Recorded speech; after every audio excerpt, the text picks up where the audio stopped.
Doug, good to see you. This war has now entered a new phase 1 week on. Yeah, it's entering a phase of mass destruction and the slaughter of civilians. And this is not both sidesism. We're talking about a new critical phase in which invading Russian forces are now being more and more accused of war crimes. We've seen the International Criminal Court at The Hague beginning to collect evidence for potential prosecution of Russian war crimes. Obviously, we're a long way from the prospect of indictments of Vladimir Putin and his upper echelons, his upper military brass. But we do see that the gears are now are working towards that, because basically what we're seeing is a country that is, in the beginning, the Russian forces seem bogged down. Putin is isolated. He's angry. He's furious. He's lashing out, frustrated with his generals. He has no more patience. The Russian military has said that it's only targeting military targets. Hogwash. They are targeting civilian infrastructure. They're targeting hospitals. They're targeting schools. They will say the contrary. They will deny it to the hilt. The evidence is being borne out by more and more videos and photos and reporters on the ground with numerous news organizations and eyewitnesses, the Ukrainians themselves, and many Russians themselves. We have seen Russian soldiers who have been captured, who had no idea where they were being sent, who had been lied to, disinformed by their own superiors, their own generals and commanders, were given the same, essentially, disinformation about what this invasion is really about, this war is about, as the rest of the Russian people watching state TV. So you have a situation where right now Kiev, the capital, is right now potentially about to be encircled. It's already seen blasts and explosions. We've seen a key strategic city in the south, Kherson, a city of about 300,000. It has been taken by Russian troops. Mariupol, a port city, strategic also on the Sea of Azov, is effectively surrounded. We're seeing Kharkiv under continued heavy bombardment, and I stress heavy bombardment, with civilians terrorized, those who aren't fleeing, cowering, hunkering down in basements and shelters with families, with kids.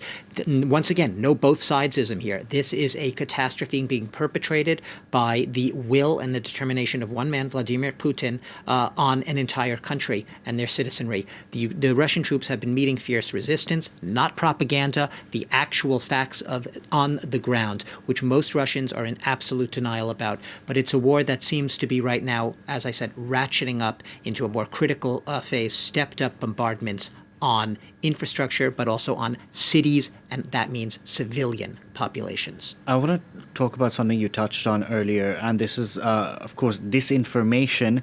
We're going to have, in a few minutes' time, potentially the Russian foreign minister who will be addressing.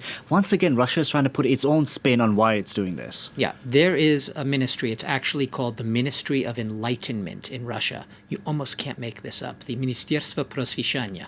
And what is the Ministry of Enlightenment doing at this hour, as we just began to speak a few minutes ago? They are live streaming an all-Russia lesson on the reasons for this special military operation. It's aimed at Russians to describe, quote, why this special military operation in Ukraine, and that's what they call it, special military operation. You can't use the word invasion. You use that word, and you suffer the fate of news outlets which have been kicked off the air, had the plug pulled on them, such as Echo Moskwy, such as TV Rain, can't broadcast anymore. So no invasion, special military operation. This streaming broadcast is on the necessity, why it was necessary, and why it was necessary to protect the innocent people of the Donetsk and Luhansk People's Republics. This is the drivel. Propaganda, I'll call it drivel, that is continually being drilled into the minds of most of the Russian population, who less and less, even if they were so inclined to seek out independent sources of information, more reliable, sourced, factually rigorous information, cannot do so because the plug is being pulled on that. Instead, you have these types of exercises that would make George Orwell, perhaps rotate in his grave, these streaming lessons on why this special operation was necessary. You have, meanwhile, on the diplomatic front, Sergei Lavrov, the foreign minister, is perhaps expected to speak shortly, make another to reporters. He has said that Russia has many friends. You cannot isolate it.